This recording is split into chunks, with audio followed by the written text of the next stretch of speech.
ജയ് ശ്രീകൃഷ്ണ. ഞങ്ങൾ ഈ പ്രാവശ്യം ഗുരുവായൂർ പോയപ്പോൾ ഉണ്ടായ ഒരു അനുഭവം പറഞ്ഞു തരാം.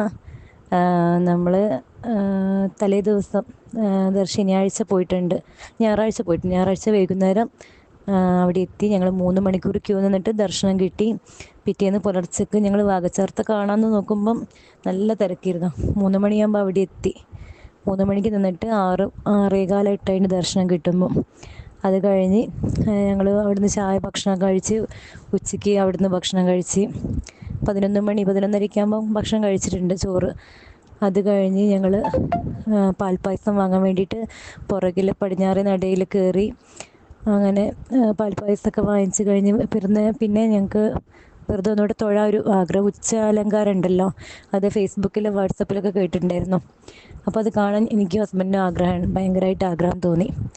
അങ്ങനെ മക്കൾ പുറത്തിരുന്ന് ഞങ്ങൾ രണ്ടാളും വീണ്ടും ദർശനത്തിനായിട്ട് കയറിയപ്പം മുൻപൊന്ന് തൊഴുതും സമയത്ത് കണ്ണനെ കാണുന്നേ ഇല്ല. ഒരു വെളുക്കിൻ്റെ ഒരു നാളം മാത്രം കാണാം. അങ്ങനെ ഞങ്ങൾ കുറേ ഏന്തി മറിഞ്ഞൊക്കെ നോക്കി, എന്നിട്ടും കാണുന്നില്ല. അവസാനം നമുക്ക് എന്താ പറയുക, കാണാൻ സമയമായിട്ടില്ല എന്ന് മനസ്സിൽ വിചാരിച്ചിട്ടുള്ളൂ കേട്ടോ ഞാൻ.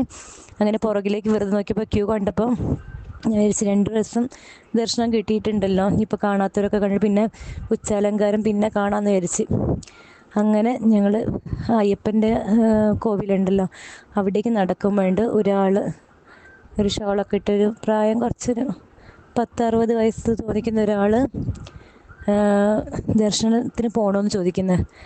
അപ്പം എന്താ പറയേണ്ടത്, ഞങ്ങൾ 2 പ്രാവശ്യം ദർശനം കിട്ടിയിട്ടുണ്ട്. അപ്പം വിചാരിക്കുക ഭയങ്കര സന്തോഷം. എന്നിട്ട് പറഞ്ഞാൽ MLൻ്റെ ഒരു പാസ്സാണ്, കൂടെ ഒരു ചെറിയ പ്രായം കുറഞ്ഞ് ഇപ്പോൾ കല്യാണം കഴിഞ്ഞ ഒരു ചെക്കനും പെണ്ണും ഉണ്ടായിരുന്നു. കല്യാണം കഴിഞ്ഞിട്ടേ ഉണ്ടാവുള്ളൂ, ചെറിയ കുട്ടികളാണ്. അവരും ഉണ്ട് കൂടെ. കണ്ണനെ ആരെങ്കിലും ഏൽപ്പിച്ചതായിരിക്കും, അവരും ഞങ്ങളും. അങ്ങനെ അവരോട് ചോദിക്കുമ്പോൾ അവർക്കും ഒന്നും അറിയുന്നില്ല, ഞങ്ങൾക്കും ഇതാരാ തന്നതൊന്നും അറിയുന്നില്ല. അവരും കണ്ണൻ്റെ ഒരു ലീലയായിട്ടാണ് എനിക്ക് തോന്നിയത്. അങ്ങനെ ഞങ്ങൾ സുഖമായിട്ട് പെട്ടെന്ന് മുൻപിൽ കയറി ദർശനം കണ്ട് കണ്ണൻ്റെ ഉച്ചാലങ്കാരം കണ്ട് സന്തോഷിച്ചിട്ട് നല്ല സന്തോഷമായിട്ടുണ്ടായിരുന്നു.